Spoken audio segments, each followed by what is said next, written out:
Fidoyilik o'z tanlagan yo'li, maslagi, g'oyasiga, kasb-u koriga sodiqlik o'zini baxshida etish demakdir. Qalamga fidokorlar bo'lsa, ikkisi fidoyiroq.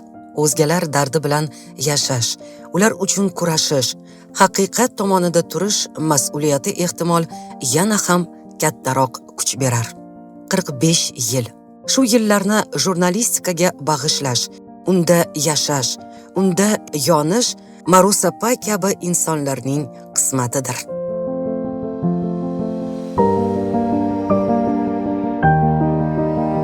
Taqdir meni kasbim bilan siylagan. Jurnalistika mening qismatim. Boshqa kasb egasi bo'lishni hatto tasavvurimga ham sig'dira olmayman. Eng katta yutug'im hamisha yaxshi insonlar yonida bo'lganman. Menga bildirilgan ishonchlar, e'tibor va beminnat mehr meni yuksaklarga chorlab turadi. Har bitta yutug'im benazir ustozlar, bag'rikeng rahbarlar, yaxshi hamkasblarimning yutug'i deb o'ylayman. Chunki ular menga ishonch bildirmaganida, qo'llab-quvvatlamaganida balkim ko'p narsalarga erisha olmagan bo'lardim.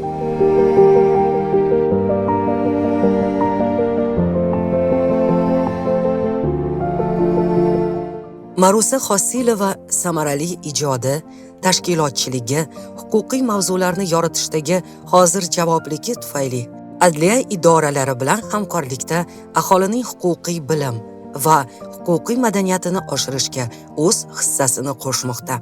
Uning gazeta sahifalarida yoritilgan qator jurnalistik surishtiruvlari va jurnalist kuzatuvlari, tahliliy maqolalari har safar keng jamoatchilik tomonidan iliq kutib olinadi.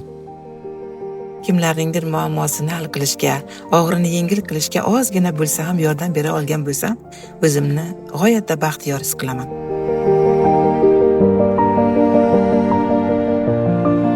Qahramoningizni kashf qilishingiz, uni qahramon darajasiga ko'tarishingiz uchun albatta yuzma-yuz uchrashingiz, uni so'zlarini, uni dildagi orzulari, armonlari, quvonchlari, iztiroblarini baham ko'rishingiz kerak, his etishingiz kerak, eshitishingiz kerak. Shunda yozgan materializm, kashf qilgan qahramoningiz nafaqat o'zingizga, boshqalarga ham manzur bo'lishi aniq. Men eng yaxshi ko'rgan qahramonlarim keyinchalik hokim, qahramon, davlat mukofotlarini olgan insonlarga aylanganligi men uchun bu yana bir quvonchli narsa.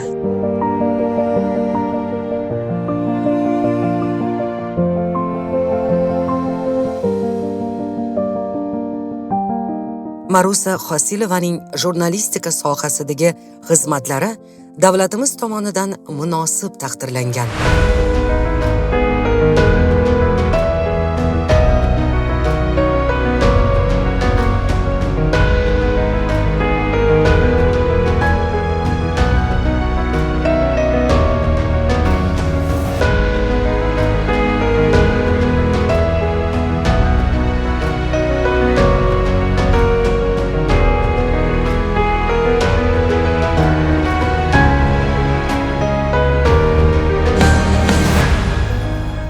U 2018-yilda Do'stlik ordeni bilan mukofotlangan.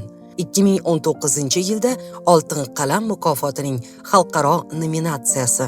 2022-yilda O'zbekiston Jurnalistlar uyushmasining Atirgul tanlovi g'olibi bo'lgan. Adliya a'lochisi, mo'tabar ayol hamda ma'naviyat fidoyisi ko'krak nishonlariga sazovor bo'lgan. Mehr ko'chalari nomli she'riy kitob muallifi.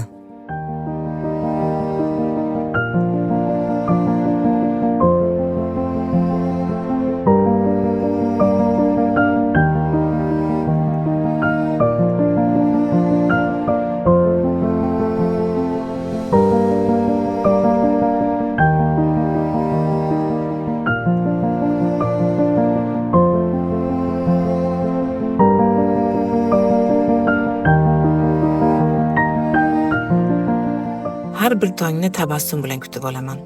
Har bir kun men uchun yangi nafas, yangi reja va yangi g'oyalar, shijoat va g'ayrat manbaidir.